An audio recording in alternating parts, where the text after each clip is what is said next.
Welcome to Mastering Your Financial Life, hosted by Judy Heft, the founder and CEO of Judith Heft and Associates, Financial and Lifestyle Concierge. This year, she's celebrating 27 years in business. In every episode, Judy interviews professionals who help others successfully manage their financial lives. You can find this show on YouTube, LinkedIn, Apple Podcasts, Spotify, Google Podcasts, Stitcher, and more. Judy is the author of 2 books, How to Be Smart, Successful, and Organized with Your Money for a Better Today and Tomorrow, and her latest book, Mastering Your Financial Life Cycles, How to Successfully Manage Money in Every Decade of Life.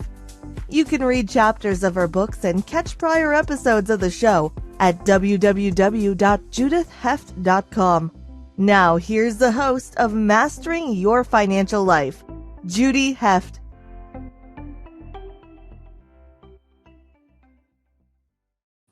Hello, everybody. Welcome. Welcome to our 60th, yes, that's 60 episode of Mastering Your Financial Life. And today I'm really thrilled and excited to be here with my good friend, Jill Spielberg. Jill is a director and partner at Abrams Fensterman, and she's the partner in charge of matrimonial and the family law practice. And in January of 2023, Jill was named to the Super Lawyers, and it's not the first time she's been named to Super Lawyers. And in the past, I think for 5 years in a row, Jill was recognized as a rising star in the law firm. So it's really exciting to have her here. And one other thing, she was also named twice to 2 different 40 under 40 lists. So she's pretty good at what she does. And I'm really thrilled to have Jill here to talk about divorce, prenups, postnups, finances, and whatever else we can come up with. So welcome, Jill. Thanks, Judy. Unfortunately, I'm not under 40 anymore, although it'd be good to go back to that. Next, you'll have to do the 50 under 50 one. Yeah. There you go. And then, it keeps going. It's okay. It's better than the alternative, right? Believe me, I know. So this is great. So I thought, finances, in divorce are usually kind of confusing to most people. They think, I'm going to get divorced and it's going to cost me half to live, or I'm going to get divorced and I'm marrying this super wealthy guy and I'm probably going to, end up with all this money. That doesn't always work that way. So tell me a little bit about prenups and, how people handle that. So I'm a huge proponent of prenups. I think that they, aside from protecting you in the case of divorce, they also enable you to learn a lot about your partner during the process of negotiating the prenup prior to signing it. So a lot of issues come up when we talk about prenups, and it forces the future spouses to have some tough conversations during a time where they still really like each other and are excited to be together, which is better than having the discussions when they're getting divorced.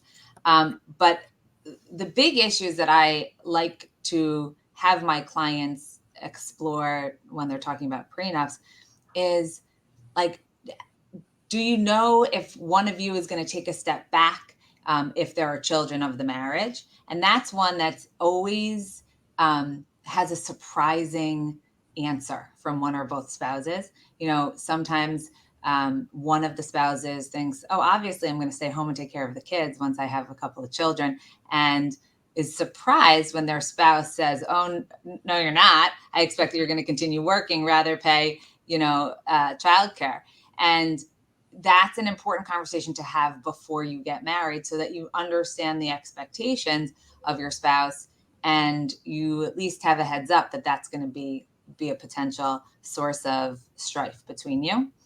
And it's something that is often very important to one or both spouses. So, and there are a bunch of other examples as to topics that you're forced to sort of confront with your future spouse. That's why I love prenups, because you find out a lot. You also find out the financial picture of your spouse. People are on their best behavior. They, are being their best selves, and they get engaged, and it's really exciting. And sometimes, depending upon how old you are, there's not a lot of time between meeting and getting engaged. And all of a sudden, the good news would be you find out your spouse is a lot more wealthy, or future spouse a lot more wealthy than you thought. But on the other hand, sometimes you find out like maybe there's a debt issue, there's a credit card situation, because you're forced to have full financial disclosure when you're entering into a prenup. So aside from the basics of what you can negotiate in the contract itself, my favorite part of the process is having spouses find out things about their future spouses that they might not have otherwise known. And that's good to know ahead of time. That's great, Jill. I had no idea that it was all financial disclosure in a prenup. I really didn't know that. So I don't know if our listeners did either, but that's really helpful information. I thought it was a lot different than that. Well, when the idea is that how can you know what you're giving up if you don't know what you could have possibly had, right? So people enter into prenups for all different sorts of reasons. In most cases, if you're super organized, you can protect what you had going into the marriage without a prenup, but it requires like a lot of discipline. And the longer the marriage goes, the lazier people get naturally in terms of being careful about keeping things in separate accounts. And without getting too much into the legal piece of it, and any law that I refer to is going to be specific to New York because that's where I practice and that's where I'm admitted. But in New York, title isn't dispositive of whose property it is. So, for example, if you have a bank account that's in only the wife's name, for example, that doesn't mean that it's the wife's money to keep, in the absence of a prenup. There could be marital funds in there if it's money that she earned during the marriage, even though it's only in her name, it's still marital property to be divided between the spouses. So people make mistakes when they come into a marriage. If they don't have a prenup, they think, don't worry, I kept that money in an account in my own name. That doesn't necessarily mean that it's yours to keep. It depends on what else has gone into that account over time. So, I also think that having a prenup enables a client to get an education about what to do during the marriage financially, and if you make certain deposits, what that will mean for the rest of your money. Yes, that's helpful. So I knew someone that was getting divorced, and he had inherited some income-bearing properties from his family, but he put that all into a joint account and left it there. And then when he went to get divorced, he had to split the future income with his ex. And, that was pretty aggravating. And maybe if they had had a prenup and had figured that all out in advance, that wouldn't have happened. He would have been able to protect his own assets and his own inheritance. Yeah. I always say that I believe that there should be marriage ed, like there's driver's ed. If you're going to get a driver's license, you need to take all these courses and a test. And I feel like you should have to take a course and a test before you get married, before you get your marriage license, because every single day I have a client saying, I wish I knew that when I got married. I wouldn't have put my, inheritance into a joint account, or I wouldn't have just allowed my spouse to manage my investment account, because all of a sudden it's gone, or it's commingled, or, investment choices are made that are not necessarily responsible. So if I could be in a different business, it would be the marriage education business. I think that's great. I wish I had known this stuff when I got married, 100 years ago. I wish I had had a prenup. One of the things my sister said to me before we got married was, you're just probably going to fight over the kids and the money. And I'm like, no, yes, that was it. You fight over because you come from different parenting styles. And then the money is always an issue. One person thinks you should spend this and the other person thinks that's too much or too little, whatever the case may be. So, yeah, I think marriage education would be wonderful. They should have that in college for kids. Somewhere, have it somewhere, because people there, it doesn't exist and people aren't getting educated. So I think that, having a prenup, or at least talking to somebody about whether a prenup is appropriate, is a place to get some education. I'll have a call with people sometimes. I'm like, honestly, you really don't need a prenup for your concerns, but just remember these rules, like write this down somewhere and reference it, and also people don't utilize this enough, and it varies from state to state whether or not they're enforceable, but there is such thing as a postnup. And so, and people are afraid of it because they think it'll be an issue, but I'm telling you, have the fight while you're happily married rather than at the end. But if you acquire a business or come into inheritance and want to do something with that money, or you want to purchase a property with some separate money during the marriage, have a postnup, have a purchasing agreement with your spouse. They're enforceable, and it'll clarify the issue if you didn't do a prenup because you didn't think to, or you didn't need it. But you were wildly successful during your marriage, do a postnup if you need to protect certain assets. It's okay. People do it all the time, and they're enforceable in New York if they're drafted correctly. Oh, that's helpful too, because I think most people, myself included, think, you know what, if I have a postnup, that's telling the person I don't trust them. There's bringing up all these other emotional sides to it that are not just financial. So I think it's important to know that you can have that. I like that you said that, have the discussion while you're still happily married instead of doing it at the end. And depending what the circumstances are, I often tell my clients to blame me in a divorce, but if it's a business acquisition or a business venture, blame the partner, blame the investors. Tell your spouse, my investors are uncomfortable that if something were to happen in our marriage, that you'd come after some of the business, you'd, seek to take an equity interest, we'd have to sell, we'd have to liquidate. And sometimes that puts a spouse at ease. It may actually be true, and that's the best case scenario. But if you feel like you need that protection, there are other explanations that could open the conversation in a way that might not be offensive to a spouse. And so when you do a postnup, are you present to help them figure out what's the best way to do that? Do they need a therapist there, or do you act as a little bit of a therapist too, which I know as a family divorce attorney, you wear that hat a lot. I know I even wear that hat a lot with clients. Yeah. I always say 90% of my job is therapy, but I don't have the correct letters after my name to actually be practicing that officially. But I think the right lawyer for a postnup can perform that function. Remember, each spouse is represented. So you hope that both sides are represented by people who understand the human element to this process and that can explain to their client that this makes sense. It's just them being responsible. It's not an editorial on their faith in you or their trust in you, but it's the responsible thing to do. I mean, it's a business deal, right? And that's how you have to see it. Yeah, that's interesting. I think it's hard when there's so many emotions involved to look at it like that. It's very hard. But, I just had a conversation the other day with a client I'm doing a prenup for, and it's both of their second marriages. And he was worried that he was going to leave the marriage destitute, or if his spouse passed away prior to any termination event, that he, wanted to be in a situation where he wasn't without funds, because in most second marriage prenups sort of keep everything separate, because especially where there are children of both parties from prior relationships, they want to make sure that they're preserving inheritance for their children. And so even though it was against my client's interest, I was trying to explain to him, she's not going to give you the house. The house is worth millions of dollars. Like, that's for her kids. That's the asset. That's their inheritance. So it's not that she doesn't want you to have money or have a place to be, but it literally is divesting her own children of their inheritance. And so I think it's easier to think of those things in that way, when often people think about how it affects me, but if you think about how it might affect their children, that's a little easier to process.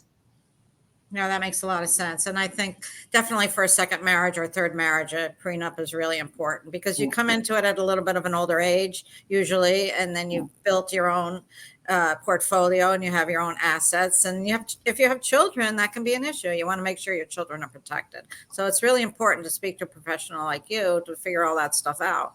Look, the law in New York does anticipate that a marriage is a financial partnership. That's why the laws are what they are, that you walk with half as a general rule. Of course, there's a lot of exceptions to that, but you walk with half even if you didn't work during the marriage, because it's a financial partnership. But once you're on a second or third marriage and you've sort of made your wealth to some extent, there really isn't necessarily that intention of a financial partnership. When you're getting married young and you're going to build a career together, it makes more sense. So I try to explain that to people in second or third marriage situations when they're feeling, put upon with respect to a prenup, that it's different. It's a different policy once you have children from prior marriages, et cetera. I went to a wedding a couple of years ago. I was a friend of my daughter was getting married, and it was his second marriage, and he had a child from a previous marriage, and he wanted her, and he had money, he had amassed some money, and he wanted her to sign a prenup, and she refused. And here we were at the wedding, and they didn't tell anybody, and she never signed the prenup, and they went on with it, through with it, but they never got married. It was crazy, and she didn't even come to the party. Oh, you're I don't know what kidding. happened. They ended up, I don't know all the details after that. They are together. So I don't know if she finally signed it or she convinced him not to. But it was just crazy there. Well, you know what we've been encountering a lot, and we had a case that we had to do a lot of research and really drill down on this issue. But we're hearing a lot of people saying, I'm going to have a fake wedding or pretend wedding.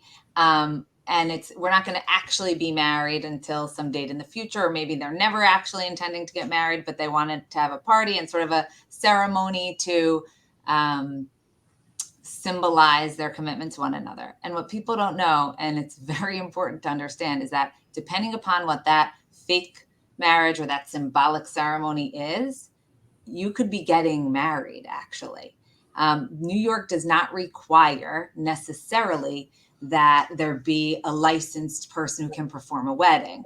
If the intention of one or both parties is to be married, and the things that are said suggest that there's a marriage, and there are a bunch of other factors. But, I have plenty of people who, maybe a prior divorce decree hasn't come through, but they've planned this and they don't want to lose all their money. So they're going to have a fake ceremony. If they're not divorced yet, then you can't be remarried. But if it actually came through the day before and you didn't know, and you have this ceremony, you're intending to do like a prenup in between or something, you could be in big trouble. And we just, prevailed on that issue where a spouse was saying they were never actually married, but they had had two separate ceremonies.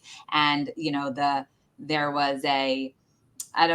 there was some legal document that held them out as spouses, and everybody thought they were spouses, and we prevailed that it was actually a marriage. So for purposes of, the statutes and stuff. So you have to be very careful with those circumstances. Like if they actually went through with some fake ceremony, but there was either a religious leader or somebody who had gotten their license. I mean, it could be real, even if they didn't have a license to marry people. So be careful about that with those fake weddings, guys. That's pretty funny information. I would hate to be those people that thought they didn't get married and then found out they really did. It's not a good place to be because you weren't being careful, and all of a sudden stuff's commingled, and yeah. Wow. That's interesting. Let's take a little break now, and then we'll come back and talk some more with Jill Spielberg. Hey there.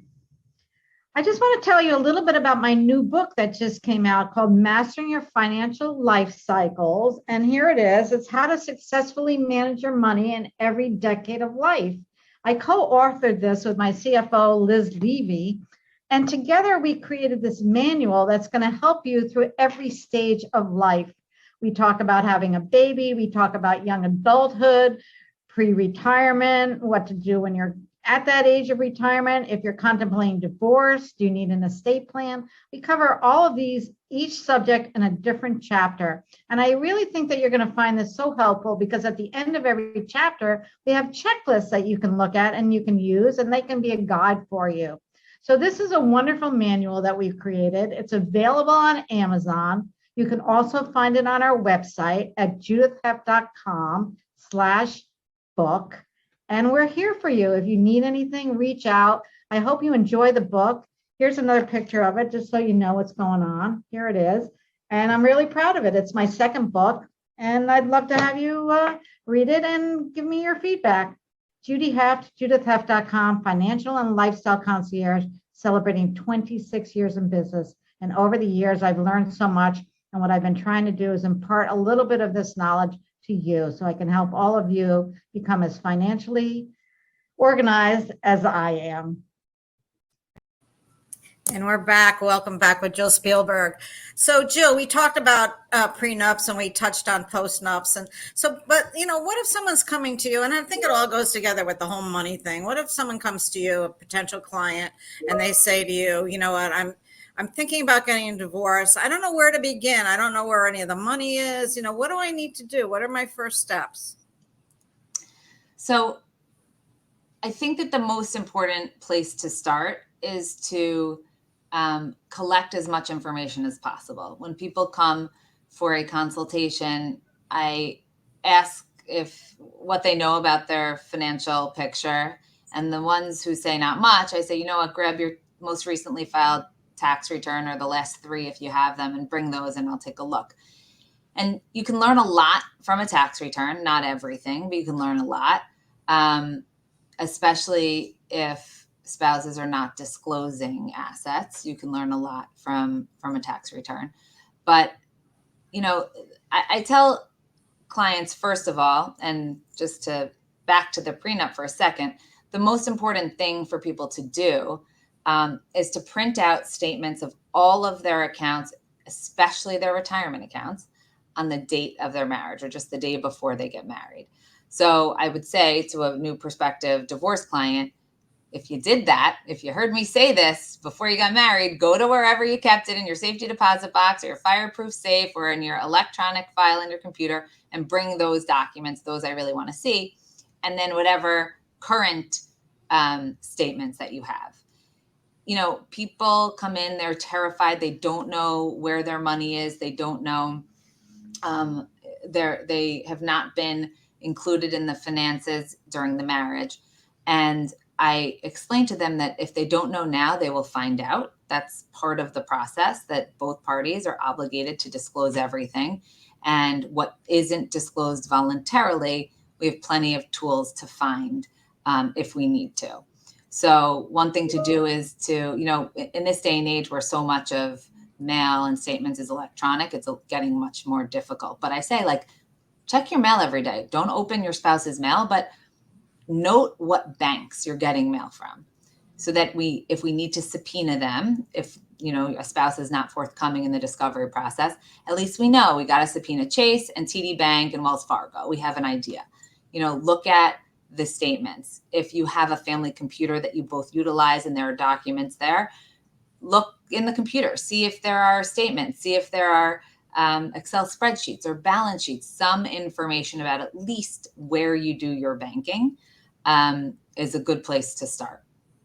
It's interesting because so many times the non-moneyed spouse, because we do a lot of discovery, helping clients figure out what they're going to need for their financial affidavit, what they need to live on, so that they can give that to their attorney. But I think it's interesting that I love what you said about printing out those statements from the day you got married. And that's probably a good suggestion for people to do no matter what, because you don't know what 5, 10, 20, 30 years from now is going to bring, and people change and things change. And so maybe that's a good thing just to have, in your back pocket, just in that case. Would be in my marriage ed class if I was able to give it. That would be, one of the most important things, because banks keep records for 7 years as a general rule.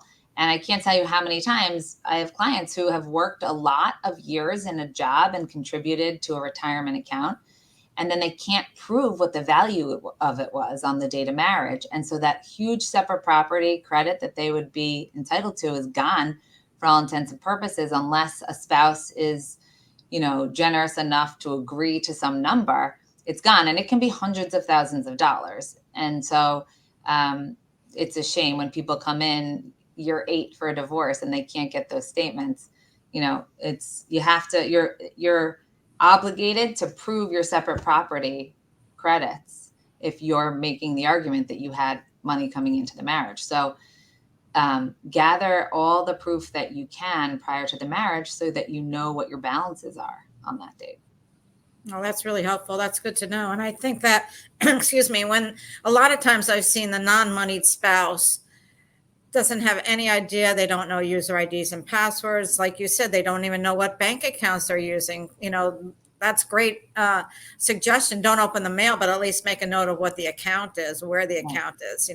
I've had so many people, and it's not only for divorce, with, widowhood, they don't know.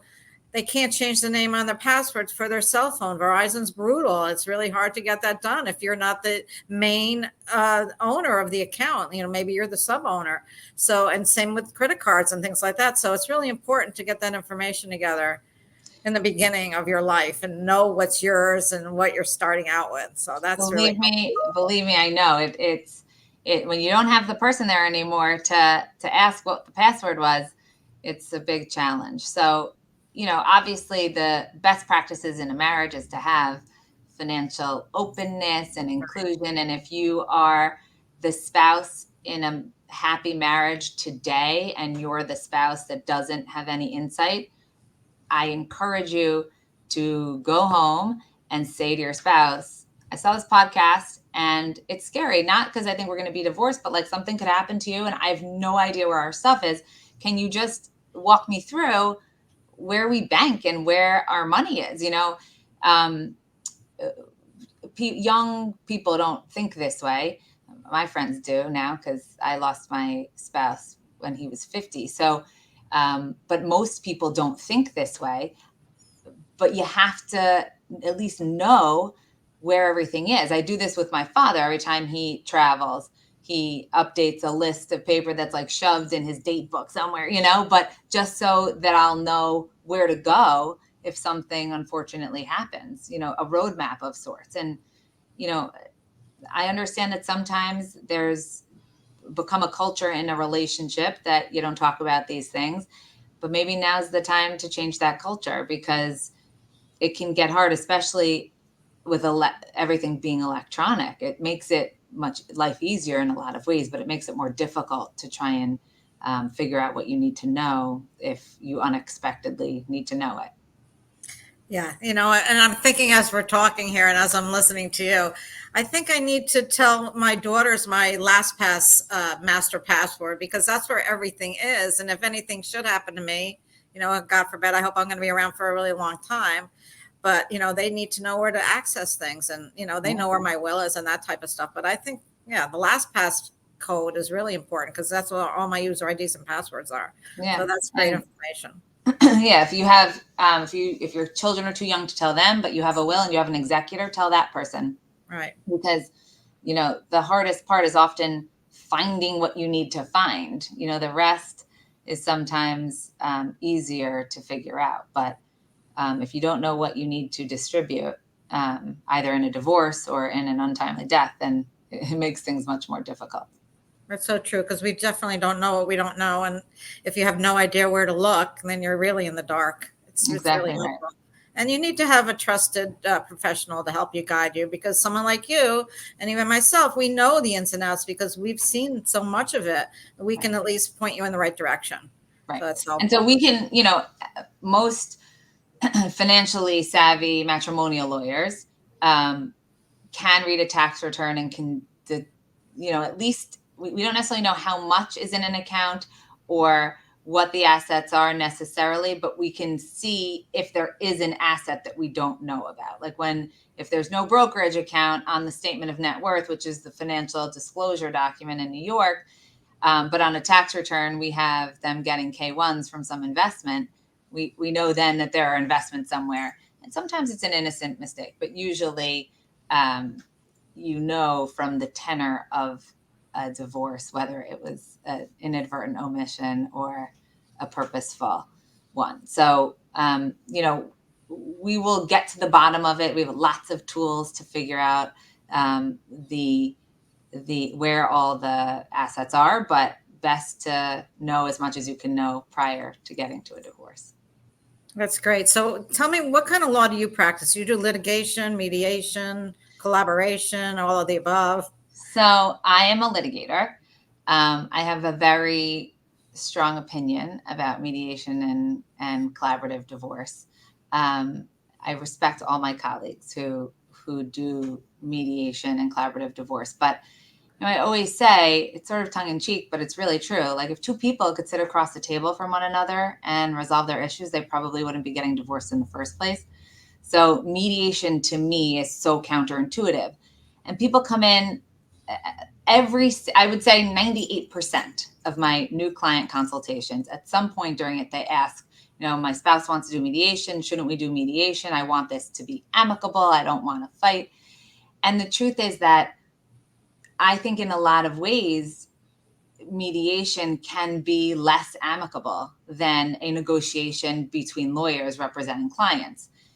In a mediation, you're forced to sit across the table and like tell that person why they shouldn't have 50% overnights, why they shouldn't be the one to hold the passport, why they shouldn't be the one to make final decisions for medical reasons. And so you're finally getting out of this relationship. I'm sure there's been plenty of fighting. And now you're being asked to sit across and tell them all the reasons that they basically want a divorce, why they think they're a bad parent, why they don't trust them financially, you know. And so to me, there's this misunderstanding about the process. Now, good mediators can keep the temperature down. There's no question. But I think that most people don't say the things they really want to say in that setting. Whereas if you're represented by a lawyer, I have no problem saying that I think that somebody else's spouse is a bad father and shouldn't have an overnight. You know, that to me, the emotion is out of it. So, you know, I also feel that a lot of people try mediation, waste a lot of time and money, and end up with litigators anyway. You know, there's this idea that if you hire a litigator, that you're destined for an expensive, long, drawn out, litigious, angry divorce. It's just not the case. Most, you know, I negotiate and resolve most of my cases. We're skilled at doing that. That's what our job really is. I love to try cases as well. And so I think it's important when you're hiring somebody that you have somebody who can both negotiate, but not be afraid of it going to trial. Because some lawyers who don't try cases will like push a settlement so that they don't have to deal with litigating the case ultimately. But if you hire the right lawyer who understands how you want your divorce to go and that you feel like you have a synergy with, they should be able to keep it every bit as amicable and easy and quick and inexpensive as a mediation would, but it relieves you from having to say those things directly to somebody's face. So that's helpful. Yeah, because if you have those things, you'd be afraid to say them and you might not even end up saying them, or you just keep it inside and get more aggravated or whatever. That's right. I mean, I think that I also always say that if there's a dynamic within the marriage, if one of the spouses always wins every argument, if one of the spouses always just says, okay, fine, you're right, because they can't deal with it anymore, that is going to be how your mediation is. There is going to, that dynamic will transfer into mediation, and the person who always wins the argument is going to win. They're going to get a better deal. So if you know, usually the spouses that want mediation the most are the ones I say should not be in mediation, because they need somebody, they need to find their voice. They need somebody to not be afraid. And, you know, we're getting so many cases now with spouses that I don't want to use the word abuse, you know, as a term of art, but that our clients feel they've been abused, be it emotionally, verbally, and they're just tired. And when you start a divorce, that's when you need the most energy, because it usually gets worse before it gets better. And so if you're somebody who's feeling that way and just wants to be done and wants it to be easy and is now going to mediation, you're going to be the one that's damaged the most. That makes a lot of sense. I can understand that. So this is great, Jill. Thank you so much for this valuable information. How can our listeners find you? So our website for our firm is abramslaw.com. And you can find me under Family Law and my team. We have 5 lawyers here in the White Plains office. And my email address is my first initial last name, so jspielberg@abramslaw.com. And happy to answer questions or talk to people about their pre and post marital strife or questions or issues. That's great. I'm sure they can find you on LinkedIn too. Yes, absolutely. Great. Well, thank you so much, Jill. It was a pleasure. Thank you, Judy. Thank you for tuning into Mastering Your Financial Life, hosted by Judy Heft. You can read chapters of her books and catch prior episodes of the show at www.judithheft.com. Thank you for your positive comments and sharing this show with others.